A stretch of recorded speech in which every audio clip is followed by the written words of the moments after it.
everyone on Instagram, welcome. I'm Ed Hutchinson. This is Brandon Miller, and welcome to our weekly Q&A. I think that you guys have seen over the last couple of weeks, Facebook as well. Hi there, guys. To start off with, if you guys have any questions at all, please write them in the comments. We will get to them as we can. Obviously, sometimes it can get a little bit confusing.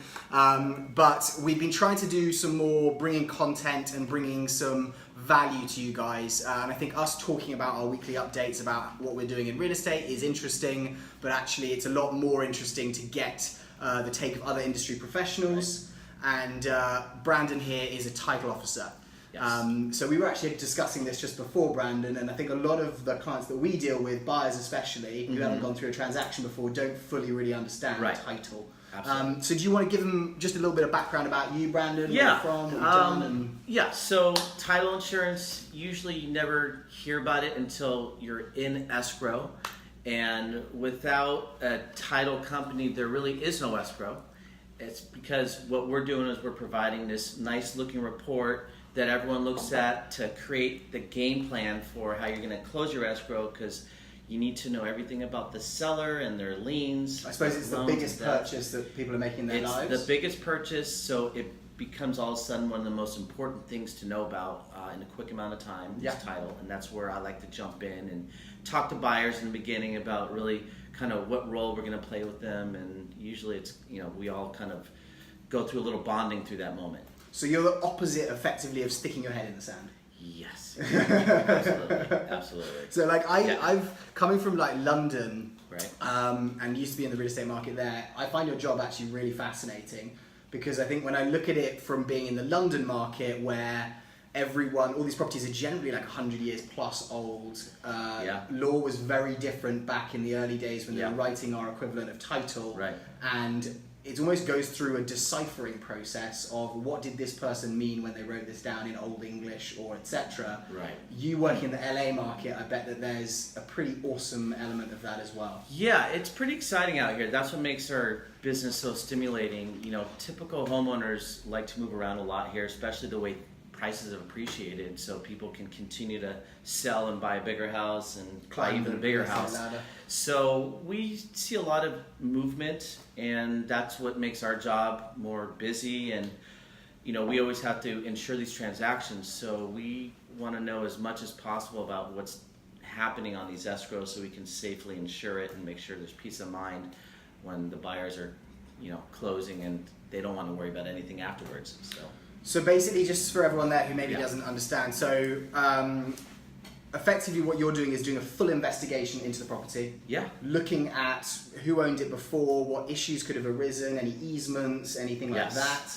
You're then basically turning around to the new owner and saying, we've done this investigation, we're happy to insure the fact that you're the new owner of this property. Very well said. That's a very good summary of what we do. And there's certain items on every property. This is Los Angeles. There's the hill properties, there's the flats, and sometimes things get a little tricky because a lot of property owners want to expand on their property, add a pool, add a second story. So we play a very important role because we need to make sure there's no restrictions, or if there are any strict restrictions on what you can build, how high that is. You got to make sure that there's no trees that are protected that cannot be removed.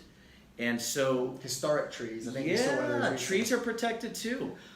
You'd be surprised what comes up on these title reports tied to the property, and there's a lot of preservation in this town, which is why when you drive by certain areas, why do all the houses look alike? Hancock Park's one of those areas where there's beautiful, restored, older homes, not so many modern homes, because you can't come in and build a modern home without the whole community basically approving it. That's the same with Palos Verdes, I think, as well. Yes, PV. That's definitely one of those. Very strict on it, I believe. They become stricter over time because all it takes is one experience in that neighborhood where maybe a developer comes in and kind of by the Wild Wild West doesn't follow the rules, and then they put up something that doesn't look aesthetically as nice as the other properties, and then all of a sudden more rules are created, enforcement, And so the neighbours are saying, oh, because you're building that horrible monstrosity next to me, it's not looking effective. It's detracting value from my property. Yeah, it ultimately does. You know, one developer may have a whole different vision compared to everyone else, and they put that vision there. It could be a spaceship-looking house, and that's not really good for the area we found. So that's why these rules are created. They're against the title. I like to proactively look up front to make sure if your buyer is getting an escrow that they're aware of these things. Yeah. And we point it all out, and usually everyone kind of sees it and hopefully moves on. That's great. Yeah. And so your background, Brandon, how did you find yourself getting into title? Right. That's a good question. This is my career, and I'm happy to say that after 14 years because it was just one of those things that found me. I always wanted to be in real estate. Okay. My parents were in real estate. My dad retired as an attorney in real estate and in the LA? commercial world. In LA, a little bit in the Utah market. Okay. And then I discovered title insurance. I'm like, well, that's an interesting process. You know, we're closing deals. We actually, no transaction can close without our blessing because we're essentially insuring it. We take all the documents and record it. So we charge a price for that. It's a price well worth it because as long as you live there, you're always going to have that coverage. Yeah. So I kind of like playing a big role, and I like the relationship with the real estate community. Mm-hmm. So we that's see you why on I spend my Caravan when we go and do LA Mansion tours, and you're going and seeing some pretty insane properties. I like to do what you do. Yeah. So I kind of wear my realtor cap. I'm not out there talking to the homeowners as much. You know, that's only in a transaction, and it's usually over the phone, sometimes in person. But I'm around the real estate brokerage community constantly, and that's what I like about this business. That's awesome. Yeah. And actually, our screen's gone black on Instagram. This has happened before, where I've got an incoming call. I think people can actually see us on there. All right. So we're all good. Okay. But hi from the UK. Great to have you guys tuning in. If you have any questions about how the UK relates to the US as well, that's actually something that I'm probably... Actually, there's quite a few UK realtors here. The more I'm here, the more I realise... And you guys are not only taking over, but there's a lot of successful transactions tied to the UK. So it's good for my business. I love it. Keep them coming. So, Brandon, in terms of that, because obviously... is it legal obligation within the state of California that you need title insurance? Yes. So we're not really like other insurance industries where it's optional to get health insurance, life insurance, even auto insurance. It's basically a requirement. So it's part of the closing costs, just like you would pay for escrow or home warranty and such. So because of that, it takes, I guess, the element of shopping for insurance companies. We're just more embedded in the transaction. Okay. Yeah. So that's kind of, I think, it's a nice way for the state to be, actually, because I presume that your job will be a lot harder if someone decided to choose or not to choose. There would just be so many issues out there tied to real estate. We already have enough problems tied to real estate in general. The last thing you want are people fighting over ownership, and that's where title is there to protect ownership rights, especially in the high-end world of Los Angeles. So it's because I imagine there's a lot of suing that could go on based on the back of that. It's very litigious in LA, and without title insurance, it would just open up a whole Pandora's box of legal problems. I can imagine. Yeah. Okay, guys, so I'm going to give you a quick update just of how our week's been going, just in Hutchinson Johnson's team world. And then actually we had a couple of questions that we were just going to put to Brandon. If you guys have any questions, as I said, put them across. I know that sometimes it can be hard to sort of think about it in the moment, so if you have anything that's follow-up, I'll put Brandon's contact information, everything there, so you guys can reach out to him and ask him anything directly if you're interested. But what we did this week, we actually had quite a good week. We had a property in Venice that is a friend of ours who's selling it, who we sold something to in Hollywood earlier this year. Mark Kitching, who's an agent in our office, Mark, right. heard about the listing before it actually came to market, so we actually ended up getting an offer, full asking price on that yesterday. Nice. And looks like we'll probably be opening escrow on that this morning. Boom. So that'll be a good one. That's a weird one that I find with us, actually, is... from a purely selfish standpoint, and always we want to look after our sellers' best interest, get them the best price, get them the best situation. But I always find actually having listings for us generates business. Right. You know, we've got the signs out on the street, people are coming in through the thing, it's FaceTime where you're actually meeting potential other buyers who might buy something else. So I'm always very happy when we get a great offer agreed off market, because it saves our seller money from the staging aspect and carrying costs and etc. but it is a little bit of that weird one, I think, for us a little bit. Yeah, it is. At the same time, it's probably easier for the seller not have to deal with the other side of exposure, potentially people knocking on their doors, interrupting family time, what have you. Keeping everything clean all the time. Yeah, so, the one thing I do know about real estate is the quicker you can move things along, the better for everybody. And that means even if you have a quick sale, that means you're just doing your job. Yeah. I mean, there's nothing worse than listings that are sitting on the market and everyone gets a little anxious. You see the 60 days on the market and everyone's like, well, it's overpriced then automatically. Yeah, quicker the better. Off market, the smoother. Is that always the case with title as well? Because presumably you guys have a lot of work to do, so when an offer comes in and it's a 10-day close escrow, right? How's that? We're always prepared to move fast. Okay. It doesn't really matter if it's on or off market.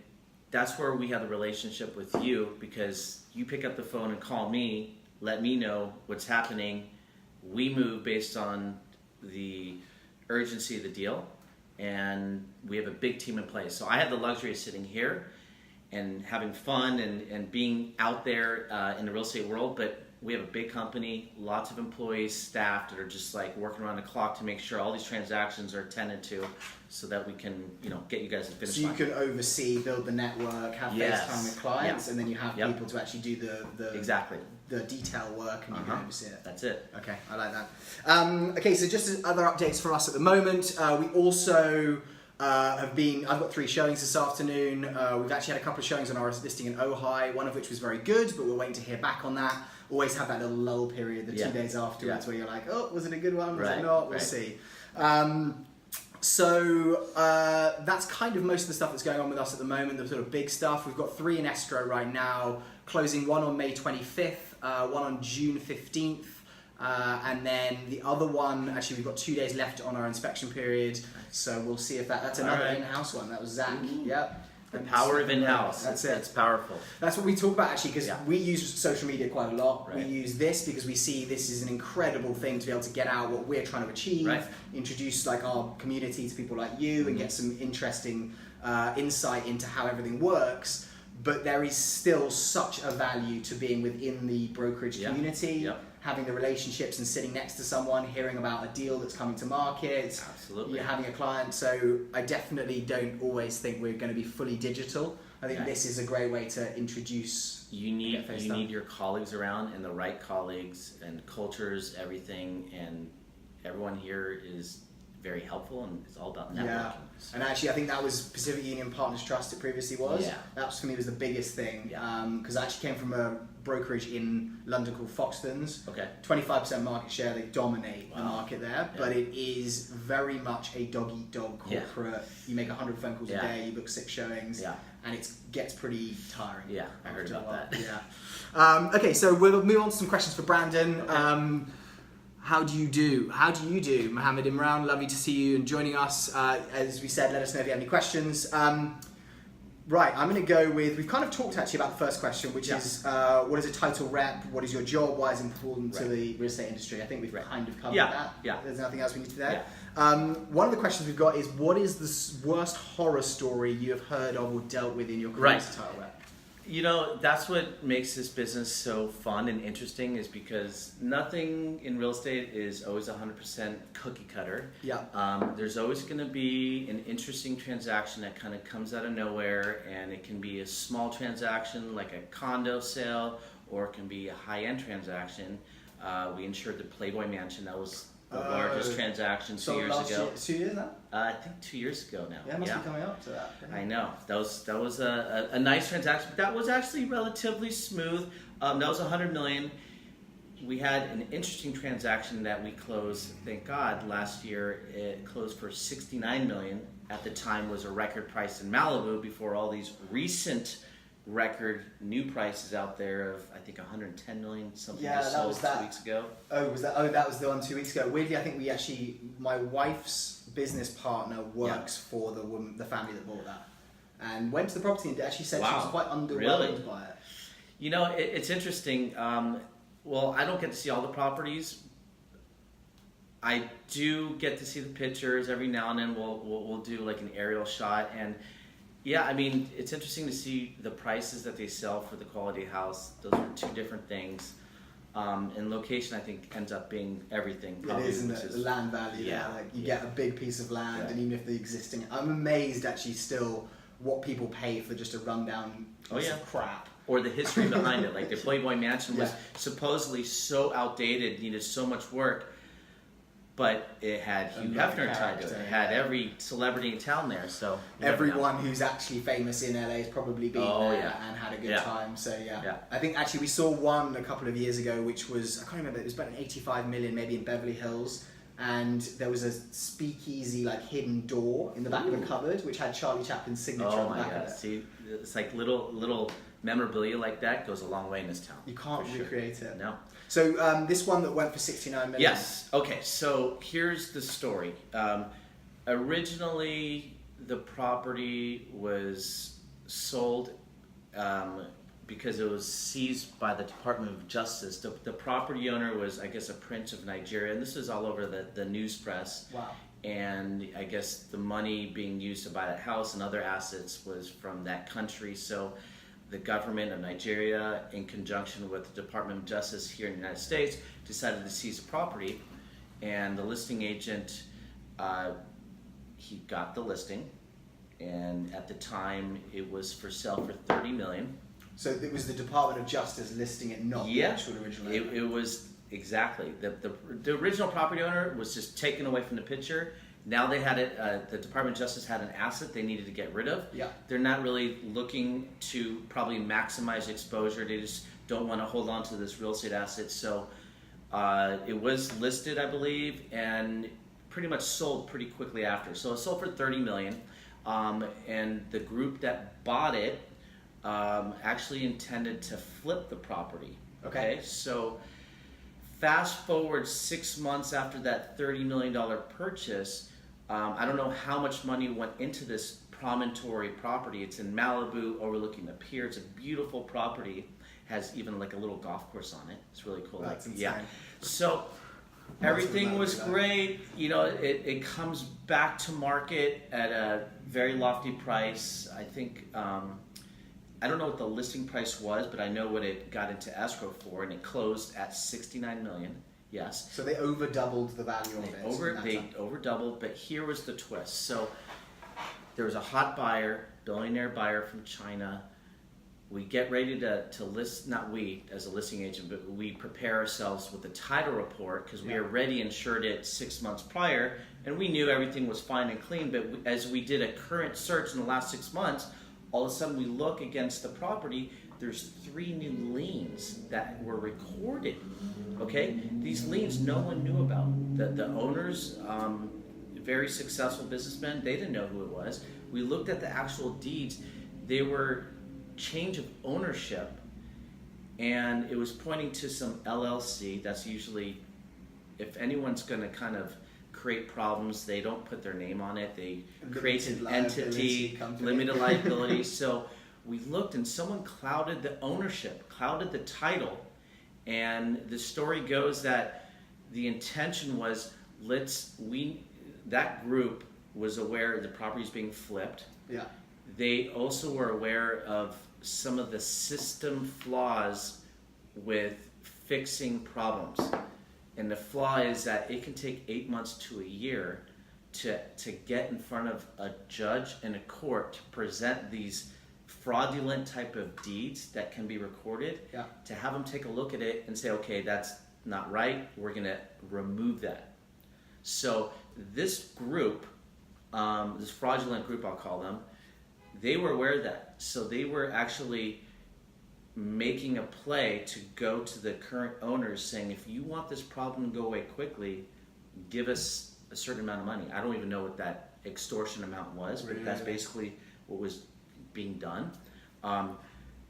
That's where Fidelity played a huge role, because it kind of fell back on our lap saying, okay, part of the reason why we have title insurance is to protect the ownership, and now that ownership was being jeopardized. So we have a team of lawyers, we have investigators, we go out to find out who is this group, where's the mailing address on that deed. We did drive-bys, and they were a very savvy group. They had P.O. boxes. Anyone can have a P.O. box. People are not physically there. Okay, we can't find them. We do enough research. We pull up a profile on this guy, and he has a history up and down California of clouding titles on high-end properties, extorting the owner for money because only that group can actually release the lien quickly. Otherwise, it can take 8 months to a year to legally have it removed. So when that company or entity bought the property, his name was on the title, or his entity's name was on the title. To get it off the title in order to sell it, he was asking for extortion money. Yes. That is crazy. It's crazy. It's not right. It's something that would get him in jail. Yeah. Everyone was pursuing to go after this guy. He still potentially could go to jail. But to fast forward a little bit, what we ended up doing is there was a hot buyer. How many $70 million buyers are there? There's really not that many. So the pressure was really on us to perform because in the end, it's the title company's blessing which makes the buyer comfortable enough to close. Yeah, absolutely.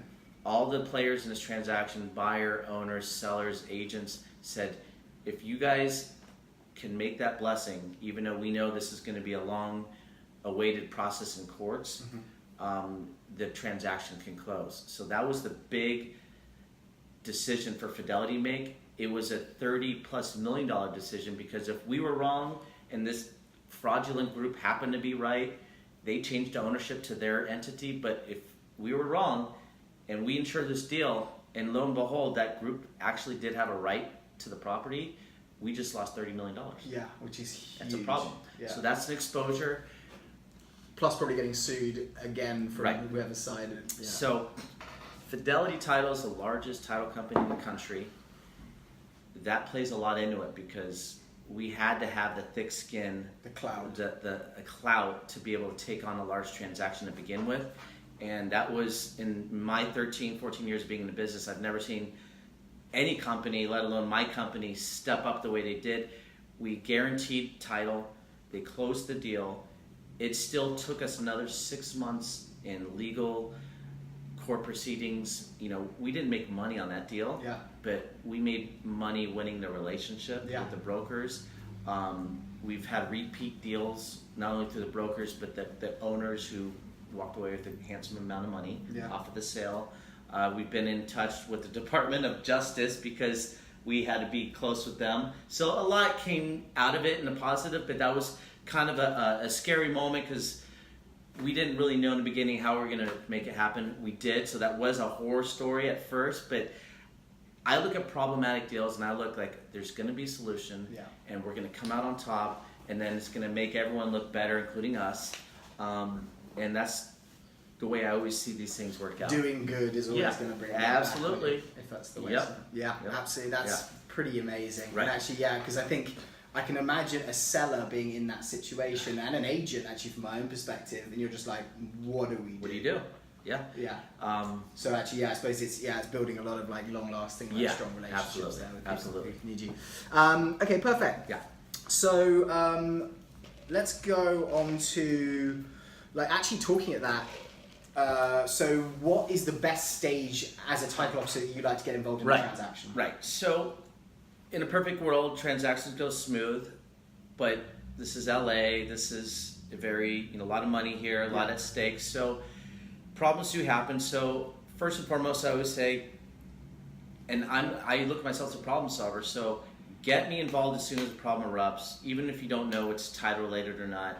Let me see what I can bring to the table to create a solution. And there usually always is a solution. I've learned with hundreds, if not thousands of transactions over the years. In general, in the beginning of the escrow is always the best time to at least start bringing me in to look at the property, look at the players involved, just to anticipate what may be needed. Buyers use a lot of entities to buy properties, so there's different requirements if you're going to use a company, an LLC. If it's a family using a trust, we want to look at trust documents. So there's a lot of proactive stuff we do in the beginning so that when you're in escrow, and it could be a quick escrow, we don't want to delay the escrow by doing things we can probably do before escrow when you take the listing. Because actually, as an agent, I know that 30-day period, as soon as you got that offer agreed and the contract's gone to escrow, it's like, okay, we've got 14 days for inspections. We've got this, like, we need to know all of the things by the deadline. Right. So what you're saying is, get you involved as early as possible, Absolutely. as soon as you know that you're definitely going to be needed Absolutely. because they're trying to sell a property. Yeah. And actually, that's something that, because Brandon, for you guys that maybe don't know how it kind of relates between the real estate industry and title, he comes into our weekly meeting every Wednesday, talks through how you've seen the market, how many closings that you've seen sort of going through, which I find is actually probably one of the best indicators of what the strength of the market is. Because actually, like, you can see the supply, you can see that there's a lot of buyers out there and your own personal things, but actually knowing the data and the figures of this is what we're doing this month as opposed to last year at the same time is pretty awesome. Yeah, I mean, I always tell people we're like a barometer for real estate. Brokers call us saying, how are your open orders? Because we represent all of LA County. We're the largest title company, so what's happening with us is typically what's happening with the market. Yeah. So I like to use those stats so you can go out there and be like, hey, last year was a record year and we're only 15% behind last year. So it's still a hot market. Yeah, it's strong. It's changed a little bit, but, you know, we try to arm you with some good information. And I think that's so important because actually, like, the amount of clients, and it's not even clients actually, the amount of times at like a drinks event, at whatever we're sort of doing, I was like, oh, what's the market? That's probably the one question that everyone absolutely loves to ask. And generally, if I'm like, okay, you know, I'm working with 4 buyers and we've got 3 listings at the moment, it doesn't really translate very well to that person because they're like, well, that's great, but is that a snapshot of the whole market? And actually, I love being able to just take those macro figures and just say, this is what's going on, this is what we've seen. And actually then, to round it up, Brandon, I'd like to know, how is the market from that perspective now, and what do you see over the next 6 to 9 months, 12 months? As a company, because we have these type of meetings too, so we can try and plan for now and the future of what's going to happen with the market. So we feel like we have a good year and a half of not high appreciation, but a lot of transactions happening with steady growth. Exactly. We don't see there being a correction that some people talk about or a crash. We don't think there's going to be a crash at all. A big bubble kind of about to burst. This is LA. I don't really pay attention to what's happening in the country because LA, entertainment's our capital. Entertainment's more of a factor in this town than any other real estate influence. Exactly, because we're the real estate, we're the entertainment capital, and so that affects real estate.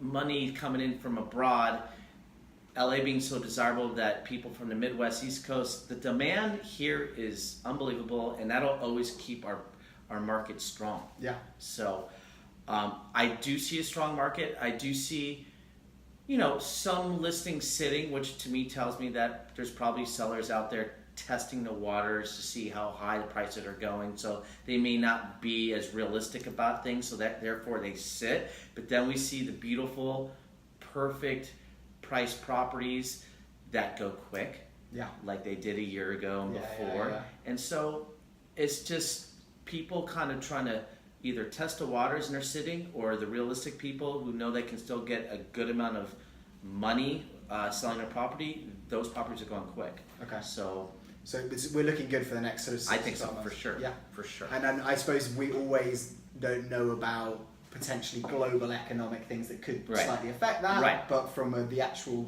So barring any other things, it's like if things were to stay the same now, it's going to be a very strong, healthy run till the end of the year. And actually, on that, what's your thoughts about this sort of LA housing crisis that we hear? And it's more on the rental side, I think, much more than the title side. Yeah. But there have definitely been some relaxed laws, I think, and you'll probably know about it with title, with this like TOC guidelines coming in and different tiers where now they reduce parking so that you can build more units. I'm an investor, I guess, on the side because I always believe in units and rentals and passive income, and so I pay attention to those markets, and it's definitely, you hear about there's always changes being worked on because the housing shortage and rising rents. You know, I just, nothing has really changed. There's still just a huge demand of renters out there. So too much demand, not enough supply. Too much demand. That's pretty much what it is. The price is still going up. Yeah. Yeah, it's Yeah. going to be interesting to watch. Well, thank you so much, guys, for tuning in. We're going to round up with that, and thank you so much, Brandon, Yeah, for joining it was us. We'd love to have you back, actually, and My try pleasure. and make this Love a you back. regular thing, Yeah. because I think it's just so interesting to get your take on the market as opposed to us. Because I feel like a lot of the time, and I suppose you are as well, I can be a bit more of a person who feels like they are emotionally taking people through a transaction, a bit more of a therapist than actually that kind of thing. So actually getting your perspective on it as well, I think is really valuable. Great. So from everyone, it's that time of day. It's like 10, 11 o'clock that everyone's trying to call. So if people want to get in touch with you, and this isn't just agents, I presume, you also will deal with homeowners. If a homeowner's been approached by the city and they've said like, oh, you've got this easement and we're going to do this, you can help out in those situations as well. I spend a lot of time throughout the day helping clients of realtors deal with their house financials when it comes to who's on title. I want to put my property in a trust. I need to quick claim and interest my property to a partnership. So we help facilitate all that. That's more or less like a favor we're providing. But and we can always it's putting that good out, and actually when they come to sell the house and you've helped them out, then exactly. they're probably going to use you. Yeah, that's the idea. So if those people want to get in touch with you, they have any questions about their property, anything like that, how is best to get in touch I would with you? say send me an email. I'm very proactive in looking at my phone all day long. So shoot me an email. It's Brandon, Brandon, the number 4, title, Brandon4title, at gmail.com. And ask me any questions. And then you can set up a call and get in touch Yeah. with you. Are you on social and any of those kinds of platforms? I am on Facebook and Instagram, and What's your username I'm on definitely going to be Instagram? following this guy a little bit more. Oh my God, what is it? I think it's B4Title. B4 is my Title. Instagram account. Love it. B4Title. Okay, well, I'm going to Yeah. put that information up for you guys Yeah. in the comments section. So if you guys have Yeah. any questions, of course, feel free to reach out to Brandon. I'm Yeah. sure he'd be more than happy to help with you with anything title, property, liens, anything like that Right. that's sort of related. And as well, if you guys have any questions for us and want to see Brandon back and have any specific questions for him that we can ask to the entire community, let us know. But anyway, we're going to round up with that. I've actually got to run off to some showings right now. Yeah. What is the rest of your day looking like? Friday. I love Fridays. We try to close deals. Everyone wants to close a deal before the Friday, weekend, yeah. get the moving truck ready. So I just need to be there. People are asking me, when are we going to confirm our transaction is recorded? So that's kind of usually how my Fridays go. So, like, whereas everyone in this office, because I wear a suit every day and a pink shirt every Friday, but everyone here seems to do the dress down Fridays. Yes. Opposite for you, where actually Friday's the busiest day. This is casual for me. I always wear a suit and tie. Yeah. This guy knows how to dress. I try to copy off of his looks. Don't copy me. But yeah, I mean, I never know when I'm gonna have to go meet a client at the county recorder sometimes. So try to keep it somewhat appropriate. Yeah, no early, like 4 o'clock. No, I wish. Oh well. Yeah. Anyway, guys, hope you have a fantastic weekend wherever you are. We'll be back next Friday at 10:30, as we are every week, with another weekly live Q&A.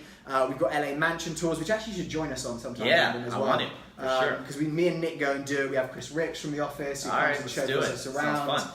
And we just like to get the opinion and take you guys to some of these incredible houses, like the 69 million. I'm born and raised in LA. I get amazed every week by some of these amazing, beautiful houses I see. So that's my favorite part of the business. And the amount of them popping up right now is pretty crazy, It's isn't unbelievable. it? Yeah. Unreal. Anyway, hope you guys are great. We'll care. see you next week, and enjoy the rest of your All Friday, right. guys.